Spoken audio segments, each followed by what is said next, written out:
लूका रचित सुसमाचार 23वां अध्याय। तब सारी सभा उठकर उसे पिलातुस के पास ले गई।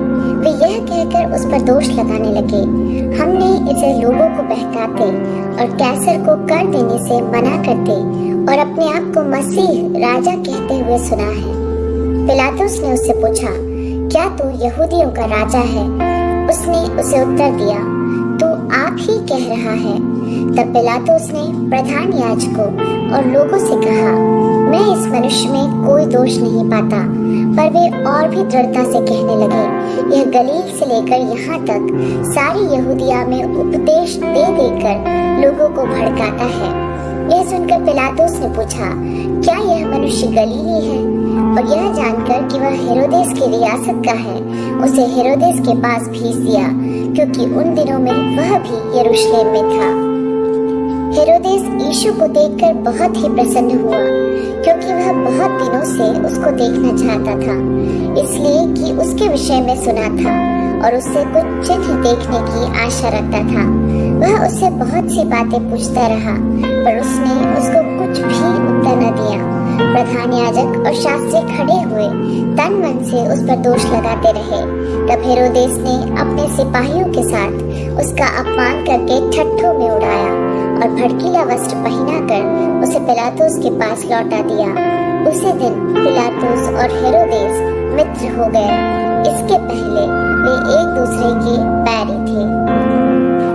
पिलातुस ने प्रधान याजकों और सरदारों और लोगों को बुलाकर उनसे कहा, तुम इस मनुष्य को लोगों का बहकाने वाला ठहराकर मेरे पास लाए हो, और देखो मैंने तुम्हारे सामने उसकी जांच की। पर जिन बातों का तुम उस पर दोष लगाते हो, उन बातों के विषय में मैंने उसमें कुछ भी दोष नहीं पाया है, न हेरोदेस ने, क्योंकि उसने उसे हमारे पास लौटा दिया है। और देखो उससे ऐसा कुछ नहीं हुआ कि वह मृत्यु के दंड के योग्य ठहराया जाए, इसलिए मैं उसे पिटवा कर छोड़ देता हूँ। पिलातुस पर्व के समय उनके लिए एक बंदी को छोड़ने पर विवश था। तब सब मिलकर चिल्ला उठे, इसका काम तमाम कर और हमारे लिए बरअब्बा को छोड़ दे। वह किसी बलवे के कारण जो नगर में हुआ था और हत्या के कारण बंदी गृह में डाला गया था।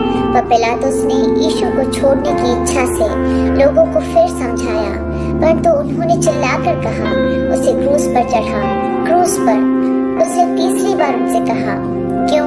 उसने कौन सी बुराई की है?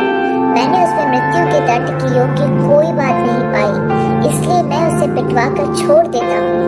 परंतु वे चिल्ला चिल्ला कर पीछे पड़ गए कि वह क्रूस पर चढ़ाया जाए, और उनका चिल्लाना प्रबल हुआ। अतः पिलातुस ने आज्ञा दी कि उनकी विनती के अनुसार किया जाए। उसने उस मनुष्य को जो बलवे और हत्या के कारण बंदीगृह में डाला गया था और जिसे वे मांगते थे, छोड़ दिया और यीशु को उनकी इच्छा के अनुसार सौंप दिया। जब वे उसे लिए जा रहे थे, तो उन्होंने शमौन नामक एक कुरेनी को, जो गांव से आ रहा था, पकड़कर उस पर क्रूस लाद दिया कि उसे यीशु के पीछे पीछे ले चले।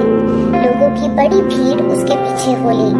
उसमें बहुत सी स्त्रियां भी थी जो उसके लिए छाती पीटती और विलाप करती थी। यीशु ने उनकी ओर मुड़कर कहा, हे यरूशलेम की पुत्रियों, मेरे लिए मत रो, परंतु अपने और अपने बालकों के लिए रो, क्योंकि देखो वे दिन आते हैं जिनमें लोग कहेंगे, धन्य है वे जो बांझ हैं और वे गर्भ जो ना जने और वे स्तन जिन्होंने दूध न पिलाया। उस समय वे पहाड़ों से कहने लगेंगे कि हम पर गिरो, और टीलों से कि हमें ढांप लो, क्योंकि जब वे हरे पेड़ के साथ ऐसा करते हैं, तो सूखे के साथ क्या कुछ न किया जाएगा। वे अन्य दो मनुष्यों को भी, जो कुकर्मी थे, उसके साथ घात करने को ले चले। जब वे उस जगह जिसे खोपड़ी कहते हैं पहुंचे, तो उन्होंने वहां उसे और उन कुकर्मियों को भी, एक को दाहिनी और दूसरे को बाईं ओर क्रूसों पर चढ़ाया। तब यीशु ने कहा, हे पिता, इन्हें क्षमा कर, क्योंकि ये जानते नहीं कि क्या कर रहे हैं। और उन्होंने चिट्ठियां डालकर उसके कपड़े बांट लिए। लोग खड़े खड़े देख रहे थे और सरदार भी ठट्ठा कर करके कहते थे, इसने दूसरों को बचाया। यदि यह परमेश्वर का मसीह है और उसका चुना हुआ है, तो अपने आप को बचा ले। सिपाही भी